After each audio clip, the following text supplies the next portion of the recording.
तो students, last class में हम लोगों ने क्या किया था? लास्ट क्लास में ये इक्विपोटेंशियल सरफेस तो इस क्लास में करेंगे। लास्ट क्लास में हमने एक रिलेशन ये वाला बनाया था कि E इक्वल टू होता है -dv/dr, और इसका डेरिवेशन भी किया था हमने। ये E इलेक्ट्रिक फील्ड है और dv चेंज इन पोटेंशियल है, दो पॉइंट के बीच का चेंज इन पोटेंशियल, और dr उन दोनों पॉइंट के बीच का डिस्टेंस है। तो ये पिछले वीडियो में ऑलरेडी हमने किया हुआ है derivation, E equal to -dv/dr।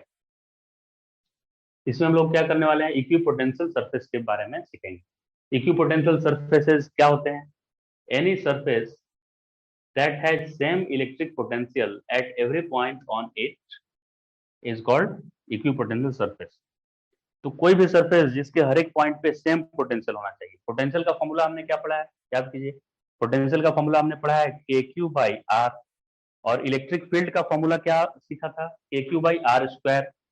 तो ये पोटेंशियल का फॉर्मूला KQ/R है, और यहाँ पे किसी चार्ज से r डिस्टेंस पे जाएंगे तो पोटेंशियल ऐसे एक स्फीयर बनाएंगे, इसके चारों तरफ होगा। हमने यहाँ 2D में बनाया है, प्लेन में सिर्फ। तो इसके बाहर भी उतने ही डिस्टेंस पे सेम पोटेंशियल होगा। क्यों सेम होगा? क्योंकि यहाँ चार्ज Q फिक्स है और K तो कांस्टेंट ही होता है। K का वैल्यू कितना होता है? 9 × 10⁹ होता है K इक्वल टू। तो Q फिक्स है, K भी फिक्स है। तो R अगर मैं फिक्स कर दूं, अगर मैं R को फिक्स कर दूं तो क्या पोटेंशियल कांस्टेंट हो जाएगा, पोटेंशियल फिक्स हो जाएगा। और R फिक्स कब होगा? तो एक सर्कल में होता है। सर्कल का डेफिनेशन ही है कि locus of all the points which is equidistant from a fixed point which is called center of the circle। तो अगर इसको सेंटर मान लें सर्कल का, तो ये एक सर्कल जैसा मुझे बनाना पड़ेगा ऐसे। तब इस सर्कल के हर एक पॉइंट का R सेम होगा, रेडियस क्या होगा? सेम। और जैसे ही रेडियस सेम हुआ, रेडियस जैसे ही सेम हुआ, ये दोनों तो कांस्टेंट ही थे, सेंटर पे चार्ज फिक्स था, और के तो कांस्टेंट होता है। तो ये पूरा क्वांटिटी यानी पोटेंशियल कांस्टेंट बन जाएगा। यानी ये जो रेड वाला लाइन ऐसे दिख रहा है आपको, रेड वाला सर्कल जैसा, इसके हर एक पॉइंट पे पोटेंशियल इक्वल है, सेम है, क्योंकि इसका आर सेम है। सेंटर से ये इक्वल डिस्टेंस पे है, यहाँ पे एक चार्ज रखा हुआ है उससे इक्वल डिस्टेंस पे, तो सबका आर सेम होगा तो पोटेंशियल भी सेम आने लगेगा। यानी इस रेड वाले लाइन के हर एक पॉइंट पे पोटेंशियल सेम होगा। इसलिए इस रेड वाले लाइन को, अब ये एक लाइन नहीं है, एक सरफेस है, क्योंकि ये पूरा स्फीयर बनेगा। ये चार्ज को मैं बीच में रख दूंगा तो इक्वी डिस्टेंट लूंगा तो एक स्फीयर बनेगा। स्फीयर का भी सरफेस का हर एक पॉइंट, स्फीयर के सरफेस का हर एक पॉइंट इक्वल डिस्टेंस पे होता है, उसके सेंटर से इक्वल डिस्टेंस पे होता है। तो वो एक स्फीयर, हॉलो स्फीयर बन जाएगा, ये हॉलो स्फीयर। तो हॉलो स्फीयर एक सरफेस सरफेस बनाएगा ये, और उस सरफेस को ही क्या बोल देंगे? Equipotential surface. क्यों इक्विपोटेंशियल सरफेस बोल रहे हैं इसे हम लोग? क्योंकि इस सरफेस के हर एक पॉइंट पे पोटेंशियल सेम है पोटेंशियल। राइट, समझ गए इससे कैसे सेम पोटेंशियल है? क्योंकि आर फिक्स है इसका।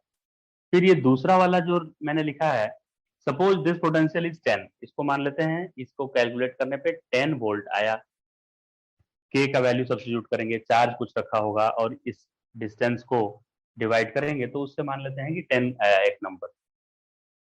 अब इससे दूसरा एक इक्विपोटेंशियल सरफेस होगा। अगर मैं आर चेंज कर दूं, मतलब पहले आर इतना था, अब इतना आर कर दिया मैंने, बढ़ाकर इतना कर दिया, तो ये आर चेंज होगा तो क्या ये भी पूरा चेंज हो जाएगा वैल्यू? सही। के और क्यू तो वही रहा, के और क्यू तो वही रहा, लेकिन आर को मैंने बढ़ा दिया तो पोटेंशियल कम हो जाएगा। पोटेंशियल क्या हो जाएगा? कम हो जाएगा। यानी कि इसको मुझे ज्यादा लिखना चाहिए और इधर कम लिखना चाहिए। इधर क्या लिखना चाहिए? कम। यानी यहाँ पोटेंशियल मुझे, अगर मैंने 50 लिखा, तो ये नेक्स्ट वाले को मुझे 40 लिखना पड़ेगा। ये ऐसे ही नंबर ले रहे हैं, और इसको लिखना पड़ेगा 30, और इसको लिखना पड़ेगा मुझे 20। मतलब पोटेंशियल धीरे धीरे डिक्रीज कर रहा है। कैसे मुझे पता चल रहा है कि ये डिक्रीज कर रहा है? क्योंकि के और क्यू तो वही है, 9 × 10⁹ ये वही है, और क्यू भी यही है, चार्ज का वैल्यू। लेकिन डिस्टेंस बढ़ता जा रहा है। पहले इतना आर है, फिर आर और बड़ा हो गया, फिर आर और भी बड़ा हो गया। तो आर को इंक्रीज करेंगे तो इसका ओवरऑल वैल्यू तो डिक्रीज करेगा, और इस टोटल जितना वैल्यू देगा उसी को पोटेंशियल बोलेंगे हम लोग। पोटेंशियल का ये फॉर्मूला है। यानी कि आर इंक्रीज करने से पोटेंशियल कम हो रहा है। तो यहाँ 50 पोटेंशियल है तो यहाँ और कम होगा, यहाँ और कम होगा, और आर बढ़ाएंगे तो और कम होगा। लेकिन इस स्फीयर के हर एक पॉइंट पे पोटेंशियल सेम होगा, क्योंकि इसके लिए सेम आर है। तो इसको मैं क्या बोलूंगा? इक्विपोटेंशियल सरफेस बोलूंगा। वैसे ही ये भी एक इक्विपोटेंशियल सरफेस है, क्योंकि इसके भी हर एक पॉइंट पे पोटेंशियल सेम है। तो हम बहुत सारा इक्विपोटेंशियल सरफेस ड्रॉ कर सकते हैं इस तरह से। अब इन इक्विपोटेंशियल सरफेसेज, ये 1 2 3 4 मैंने यहाँ ड्रॉ किया है। इन 4 इक्विपोटेंशियल सरफेसेज, इनकी क्या प्रॉपर्टीज होती है? Properties of equipotential surfaces. तो फर्स्ट प्रॉपर्टी ये है कि no work is done in moving a test charge over an equipotential surface. ये ईपीएस मैंने क्या लिखा है? Equipotential surface. यानी इक्विपोटेंशियल सरफेस पे आप अगर एक जगह से दूसरे जगह किसी चार्ज को ले जाएंगे तो आपको वर्क नहीं करना पड़ेगा। क्यों नहीं करना पड़ेगा वर्क? देखिए, क्योंकि यहाँ का पोटेंशियल भी 20 है। मान लेते हैं ये ए पॉइंट है, तो यहाँ का भी 20 पोटेंशियल है और यहाँ का भी पोटेंशियल क्या होगा? 20 ही होगा, क्योंकि के क्यू कॉन्स्टेंट है और आर दोनों का ही फिक्स है। यहाँ से जितना ये आर है, ये आर वही है, तो ये 20, तो ये एक ही सरफेस है ना, तो यहाँ पे पोटेंशियल, यहाँ पोटेंशियल सेम है। तो वर्क डन का फॉर्मूला क्या पढ़ा था हमने कि किसी चार्ज को एक जगह से दूसरे जगह ले जाना है तो वो चार्ज होता है इनटू पोटेंशियल डिफरेंस होता है। वर्क डन का ये फॉर्मूला होता है Q VB minus V A होता है। क्यू वीबी भी यहाँ 20 और वी ए भी 20, यानी इसका जो पोटेंशियल, इसका सेम पोटेंशियल आने वाला है, तो ये तो सब्ट्रैक्ट होकर जीरो आ जाएगा पोटेंशियल डिफरेंस। ये जीरो आ जाएगा, यानी वर्क डन क्या हो जाएगा? जीरो। यानी ये फर्स्ट प्रॉपर्टी आप समझ लीजिए कि वर्क डन क्या होगा? इक्विपोटेंशियल सरफेस पे एक पोजीशन से दूसरे पोजीशन पे, एक पॉइंट से दूसरे पॉइंट तक किसी को आप ले जाएंगे तो वर्क डन आपको नहीं करना पड़ेगा। वर्क डन क्या आ जाएगा? जीरो। वर्क डन होता है चार्ज इंटू पोटेंशियल डिफरेंस। यहाँ से यहाँ कोई पोटेंशियल डिफरेंस आ ही नहीं रहा है, तो वर्क डन तो जीरो आएगा। लेकिन यहाँ से यहाँ करना पड़ेगा, क्योंकि ये अलग इक्विपोटेंशियल सरफेस है और ये डिफरेंट है इक्विपोटेंशियल सरफेस। तो यहाँ से यहाँ लाएंगे तो वर्क करना पड़ेगा। यहाँ से यहाँ लाएंगे, कितना वर्क करना पड़ेगा? तो चार्ज कितना ला रहे हैं आप, और यहाँ का पोटेंशियल लिखना पड़ेगा, और यहाँ का, तो यहाँ का 30 है 30 और यहाँ का 20 है तो 20, तो अब आ जाएगा। लेकिन ये एक ही इक्विपोटेंशियल सरफेस पे अगर चार्ज को आप एक जगह से दूसरे जगह ले जाएंगे तो वर्क नहीं करना पड़ेगा। एक इक्विपोटेंशियल सरफेस से दूसरे इक्विपोटेंशियल सरफेस तक आएंगे तब वर्क करना पड़ेगा। लेकिन एक ही इक्विपोटेंशियल सरफेस पे घूमने में वर्क नहीं करना पड़ेगा, चार्ज को घुमाने में। तो फर्स्ट प्रॉपर्टी हो गया, no work is done in moving a test charge over an equipotential surface. एक इक्विपोटेंशियल सरफेस को घुमाने में काम नहीं करना पड़ेगा। अब सेकेंड प्रॉपर्टी पे आ जाते हैं हम लोग। सेकेंड है, electric field is always normal to equipotential surface. अब ये क्यों ऐसा बोला जाता है कि इक्विपोटेंशियल सरफेस पे नॉर्मल ये है? नॉर्मल नहीं होगा तो क्या दिक्कत हो जाएगा, क्या प्रॉब्लम हो जाएगा नॉर्मल नहीं रहने पे? देखिए मैं बता रहा हूँ, ये तो ऐसे लिखा हुआ है प्रॉपर्टी, ये बुक में भी मिल जाएगा आपको। लेकिन ये नॉर्मल क्यों होता है ये आपको सारे बुक्स में नहीं मिलेंगे। तो आप अच्छे बुक को पढ़ेंगे, उसमें मिल जाएगा आपको कि क्यों नॉर्मल होता है। अगर ये नॉर्मल नहीं होगा, मान लीजिए ऐसे हो गया, नॉर्मल नहीं होगा मतलब 90 डिग्री पे नहीं जाकर ऐसे टेढ़ा चला गया इलेक्ट्रिक फील्ड। ये ब्लैक वाला लाइन क्या है? इलेक्ट्रिक फील्ड है, और रेड वाला क्या है? इक्विपोटेंशियल सरफेस है। तो ये बोल रहा है कि electric field is always normal to equipotential surface. मतलब ये इक्विपोटेंशियल सरफेस है, इससे 90 डिग्री पे ऐसे निकलना चाहिए, 90 डिग्री पे पूरा निकलना चाहिए। इस सरफेस पे टेंजेंट में ड्रॉ करूं तो टेंजेंट पे रेडियस 90 होता है, इसलिए रेडियस के अलॉन्ग निकलना चाहिए। ऐसे टेढ़ा नहीं होगा यहाँ पे इलेक्ट्रिक। क्यों नहीं होगा? अगर इधर इलेक्ट्रिक फील्ड में कर दिया तो इसका कंपोनेंट एक आ जाएगा इधर, इस इलेक्ट्रिक फील्ड के दो कंपोनेंट हो जाएंगे। एक इधर आ जाएगा ई कॉस थीटा और ये आ जाएगा ई साइन थीटा। तो इधर इलेक्ट्रिक फील्ड का कंपोनेंट आ गया कि नहीं इस साइड में? और अगर इलेक्ट्रिक फील्ड का कंपोनेंट आ गया, इधर इलेक्ट्रिक फील्ड हुआ, तो चार्ज पे फोर्स लगाने लगेगा। अगर मैं चार्ज को इस रेड वाली लाइन पे घुमाऊं तो ये इलेक्ट्रिक फील्ड उस पर फोर्स लगाने लगेगा, तो उसको घुमाने में मुझे वर्क करना पड़ेगा फिर। जबकि हमने पढ़ा है कि इक्विपोटेंशियल सरफेस पे चलने में वर्क जीरो आता है। वर्क क्या आता है इक्विपोटेंशियल सरफेस पे चार्ज को घुमाने में? जीरो आता है। तो अगर इक्विपोटेंशियल सरफेस में मैं चार्ज को घुमाने में जीरो वर्क करना पड़ रहा है यहाँ, यानी कि इलेक्ट्रिक फील्ड इस लाइन के अलोंग नहीं लगना चाहिए। इलेक्ट्रिक फील्ड इधर कंपोनेंट नहीं आना चाहिए, और यहाँ तो इलेक्ट्रिक फील्ड का कंपोनेंट आ जा रहा है इधर। जैसे ही कंपोनेंट आएगा ये उस चार्ज को घूमने से रोक देगा और मुझे उसके अगेंस्ट फोर्स लगाना पड़ जाएगा घुमाने के लिए उसको। इसलिए इलेक्ट्रिक फील्ड टेढ़ा कभी नहीं होगा, हमेशा 90 डिग्री पे होगा, ताकि उसका कोई भी टुकड़ा इधर टेंजेंट की तरफ ना आ जाए।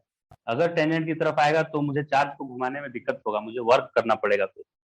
तो समझा आपने कि क्यों इलेक्ट्रिक फील्ड नॉर्मल ही होता है, इक्विपोटेंशियल सरफेस पे 90 डिग्री से ही निकलता है, टेढ़ा नहीं निकलता है, एंगल बनाकर नहीं निकलेगा। वो इक्विपोटेंशियल सरफेस पे कैसे इलेक्ट्रिक फील्ड होगा, 90 डिग्री पे, मतलब ऐसे जाएगा पूरा ऐसे। यहाँ भी देखिए 90 डिग्री पे, यहाँ पे भी क्या है 90 डिग्री, यहाँ पे भी 90 डिग्री, यहाँ पे ऐसे इलेक्ट्रिक लाइंस होगा। इलेक्ट्रिक फील्ड ये वाला है, ब्लू वाला मैंने क्या लिखा है, ये ये इलेक्ट्रिक फील्ड लिखा है, और ये मैंने क्या ड्रॉ किया है ऐसे, इक्विपोटेंशियल सरफेस। तो जो इक्विपोटेंशियल सरफेस है उस पे इलेक्ट्रिक फील्ड परपेंडिकुलर हमेशा होगा, उसके सरफेस पे परपेंडिकुलर होगा। समझ गए, electric field is always normal, मतलब परपेंडिकुलर टू इक्विपोटेंशियल सरफेसेस। अब third point, equipotential surface equipotensial surfaces are closer together in region of strong electric field, और वीक इलेक्ट्रिक फील्ड में एक दूसरे से दूर होंगे, वो far away from each other. तो इस यहाँ पे आप देख सकते हैं कि यहाँ पास पास मैंने ये दोनों रेड लाइन को क्लोज बनाया है एक दूसरे, और इधर इन दोनों रेड लाइन को एक दूसरे से ज्यादा डिस्टेंस पे बनाया है। ऐसा क्यों किया है, इधर तो पास पास में इक्विपोटेंशियल सरफेस है, इधर इतना दूर क्यों है ये, तो देखिए ऐसा क्यों हमने किया है। हमने ये डिराइव किया था कि इलेक्ट्रिक फील्ड का वैल्यू होता है माइनस dV बाई dr। तो जैसे आप उधर जाएंगे उस तरफ तो ऐसे भी v डिक्रीज कर रहा है, ये 50 है, 40 और ये 30 आया था, और ये 20 मैंने रखा था। तो इधर से इधर जाएंगे तो फाइनल माइनस इनिशियल करेंगे तो निगेटिव आएगा। जैसे ये 40 है, ये 30 होगा, 30 माइनस 40 करेंगे तो क्या आ जाएगा, 40 माइनस 10 आएगा। तो ये माइनस 10 आएगा तो माइनस माइनस ये प्लस बन जाएगा, इसमें कोई दिक्कत नहीं है। तो इलेक्ट्रिक फील्ड के डायरेक्शन में चलेंगे तो ये निगेटिव आएगा और इलेक्ट्रिक फील्ड पॉजिटिव बन जाएगा, इसमें कोई दिक्कत नहीं है। लेकिन अगर मैं डीवी को कांस्टेंट रखूं, डीवी को कांस्टेंट मैं रखूं, मतलब ये 50 तो ये 40, 10 का डिफरेंस, तो यहाँ भी 10 का डिफरेंस, 30 टू 20 10 ही का डिफरेंस है। मतलब अगर हम दो जगह डीवी को कांस्टेंट रखें, यहाँ और यहाँ, तो डी आर जो है ना, डी आर वो ज्यादा आना चाहिए जहां पे इलेक्ट्रिक फील्ड कम होगा, मतलब इनवर्सली प्रोपोर्शनल है। ये जब ज्यादा होगा ना तब तो इलेक्ट्रिक फील्ड कम आएगा, और मुझे पता है कि इस रीजन में इलेक्ट्रिक फील्ड कम है इधर से, क्योंकि इलेक्ट्रिक फील्ड का फॉर्मूला होता है के क्यू बाई आर स्क्वायर। तो जैसे ही चार्ज से हम अवे जाएंगे तो इलेक्ट्रिक फील्ड कम होता जाएगा। तो यहाँ पे इलेक्ट्रिक फील्ड स्ट्रांग होना चाहिए, इन दोनों के बीच में जो इलेक्ट्रिक फील्ड है वो ज्यादा है, और इधर इस रीजन में इलेक्ट्रिक फील्ड कम है।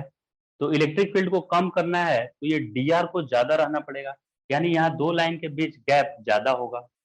ये डीवी बाई डी आर में डीवी क्या है, पोटेंशियल डिफरेंस, और डी आर क्या है, डिस्टेंस। जिन दोनों पॉइंट के बीच का पोटेंशियल डिफरेंस निकाल रहे हैं उन दोनों पॉइंट के बीच का डिस्टेंस है।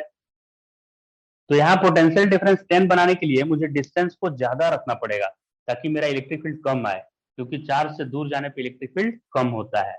तो इस रीजन में इलेक्ट्रिक फील्ड कम है in comparison to this region. तो इसीलिए मैंने यहाँ गैप ज्यादा बनाया है, डी आर को ज्यादा रखने के लिए, इलेक्ट्रिक फील्ड कम है इसलिए। तो आप समझ गए ना कि electric potential equipotential surfaces are closer together in region of strong field.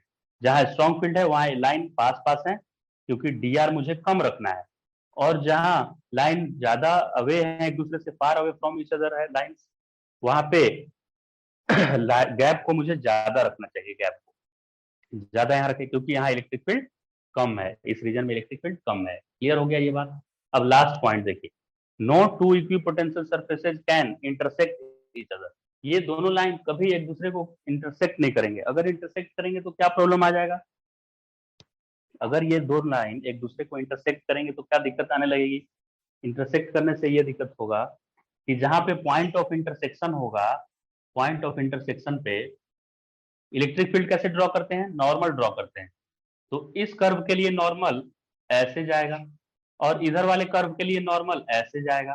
तो एक ही पॉइंट पे दो दो इलेक्ट्रिक फील्ड हो गया कि नहीं, एक ही पॉइंट पे दो इलेक्ट्रिक फील्ड का डायरेक्शन हो जाएगा, और एक पॉइंट पे दो इलेक्ट्रिक फील्ड का डायरेक्शन पॉसिबल नहीं है। क्यों पॉसिबल नहीं है, इलेक्ट्रिक फील्ड का डायरेक्शन किधर होता है, अगर इधर आप एक टेस्ट चार्ज को रखेंगे, 1 कूलम चार्ज को रखेंगे, तो उस पर फोर्स किधर लग रहा है वही इलेक्ट्रिक फील्ड बताता है। तो यहाँ एक क्यू चार्ज को मैंने रखा लाकर, तो ये इधर भी जाएगा और इधर भी जाएगा एक साथ, ऐसा नहीं होगा ना, ये या तो इधर जाएगा या इधर जाएगा। एक ही आदमी एक ही साथ दो तरफ कैसे जा सकता, जैसे मैं यहाँ चल रहा हूँ, इस पॉइंट पे मैं आया और मुझे इसी पॉइंट पे मैं उधर भी चला जाऊं उधर भी चला जाऊं, एक साथ ऐसा होगा क्या? मैं एक एक पॉइंट पे एक समय पे एक ही डायरेक्शन में जा सकता हूँ। तो यहाँ पे यूनिट चार्ज एक ही डायरेक्शन में जाएगा, दोनों तरफ नहीं जा पाएगा। और दो इक्विपोटेंशियल इंटरसेक्ट अगर किए तो वहां पे दो डायरेक्शन हो जा रहा है नॉर्मल का, और दो डायरेक्शन हो रहा है यानी दो इलेक्ट्रिक फील्ड का डायरेक्शन हो जा रहा है। तो दो दो इलेक्ट्रिक फील्ड का डायरेक्शन कैसे होगा? यानी कि पॉइंट चार्ज को वहां रखने पे ऐसे लाइन, एक लाइन मैंने ड्रॉ किया और एक और लाइन मैंने ऐसे ड्रॉ कर दिया। तो ये अगर ये यहाँ पे कट कर गया तो यहाँ पे देखिए दो दो नॉर्मल हो गया, एक नॉर्मल ये हो गया ना, यानी नॉर्मल की तरफ इलेक्ट्रिक फील्ड होता है, और एक नॉर्मल ये इसके सेंटर से ऐसे हो गया। तो ये भी इलेक्ट्रिक फील्ड बोल रहा है कि ये इलेक्ट्रिक फील्ड है, ये बोल रहा है स्फीयर कि नहीं ये इलेक्ट्रिक फील्ड है। तो यहाँ यूनिट चार्ज किसका बात मानेगा, उधर जाएगा कि इधर जाएगा, कंफ्यूज हो जाएगा ये, किसी एक ही डायरेक्शन में जा सकता है। तो इसीलिए एक ही पॉइंट पे दो दो इलेक्ट्रिक फील्ड का डायरेक्शन नहीं होगा, इसलिए दो लाइन कभी इंटरसेक्ट नहीं करेंगे। So no two equipotential surfaces can intersect each other. I hope you understood this. So अब हम लोग ड्रॉ करने जाएंगे करेंगे कि डिफरेंट डिफरेंट सिचुएशन के लिए, पॉइंट चार्ज के लिए तो हमने ऑलरेडी ड्रॉ कर रखा है यहाँ पे कि पॉइंट चार्ज के लिए कैसा इक्विपोटेंशियल सरफेस होगा, और हम लोग डाइपोल के चलते भी कैसा, दो एक डाइपोल है तो उसका इक्विपोटेंशियल सरफेस कैसा होगा, निगेटिव चार्ज अगर कहीं पे रखा हुआ है पॉइंट चार्ज उसका इक्विपोटेंशियल सरफेस कैसा होगा, ये सब हम लोग ड्रॉ करने वाले हैं इक्विपोटेंशियल सरफेस। ये प्रॉपर्टी है इक्विपोटेंशियल सरफेस का, इसको आप नोट डाउन कर लें अपने नोटबुक में पेंसिल लाइन को। हाँ, so now we will learn how we can draw equipotential surfaces for a point charge. तो ये नेगेटिव पॉइंट चार्ज है और ये पॉजिटिव पॉइंट चार्ज है, इन दोनों का हमें इक्विपोटेंशियल सरफेस ड्रॉ करना है। तो नेगेटिव चार्ज का इक्विपोटेंशियल सरफेस और पॉजिटिव चार्ज का दोनों एक जैसा है, मतलब जब चार्ज जहाँ पे है उसके पास में क्लोज लाइंस है और उससे दूर जाने पे लाइन के बीच ज्यादा गैप रखना है मुझे। पॉजिटिव में भी ऐसा ही है, जहाँ पे चार्ज रखे हैं वहां पे लाइन एक दूसरे के क्लोज है, और जब चार्ज से डिस्टेंस बढ़ रहा है तो फील्ड वीक होता जा रहा है, तो लाइन के बीच गैप ज्यादा मुझे रखना है, ज्यादा गैप रखना है लाइन के बीच। उसके अलावा सेकेंड पॉइंट इसमें क्या ध्यान रखना होता है कि इन सरफेसेस पे इलेक्ट्रिक फील्ड परपेंडिकुलर निकलना चाहिए, 90 डिग्री पे निकलना चाहिए। देखिए 90 डिग्री पे निकल रहा है ऐसे, 90 डिग्री पे हमेशा निकलना चाहिए ऐसे। और निगेटिव चार्ज की तरफ आता है, इलेक्ट्रिक फील्ड का डायरेक्शन किधर होता है, टुवर्ड्स निगेटिव चार्ज, इसलिए मैंने एरो ऐसे दिया है। और पॉजिटिव चार्ज से फील्ड अवे होता है इससे, तो अवे फ्रॉम चार्ज, ऐसे एरो मैंने दिया है ऐसे, अवे फ्रॉम चार्ज। तो इस तरह से हम पॉइंट चार्ज के लिए निगेटिव एंड पॉजिटिव दोनों के लिए ही ऐसे हम इलेक्ट्रिक फील्ड लाइंस ड्रॉ कर सकते हैं। अब आगे हम लोग देखेंगे कि अगर ये दोनों एक दूसरे के पास अगर चार्ज आ जाए, मैं इस प्लस और इस माइनस को डाइपोल बनाने के लिए एकदम पास लाऊं, तो ये दोनों तो एक दूसरे को कट करने से लगेंगे, लेकिन हम लोगों ने पढ़ा है कि two lines can never intersect each other. तब इन लाइंस में क्या मॉडिफिकेशन होगा, जब मैं इसके पास लाऊंगा, पास ऐसे लाऊंगा, तो ये दोनों लाइन तो क्रॉस नहीं कर सकता है एक दूसरे को, तो अब मुझे नए तरह से लाइन को ड्रॉ करना पड़ेगा। तो इन लाइंस का कैसा ड्राइंग होगा नया, वो हम लोग आने वाले वीडियो में करेंगे, थोड़ी देर में करेंगे, राइट। तो अब आप ये ड्रॉ कर सकते हैं नोटबुक में, electric potential and equipotential surfaces for point charge.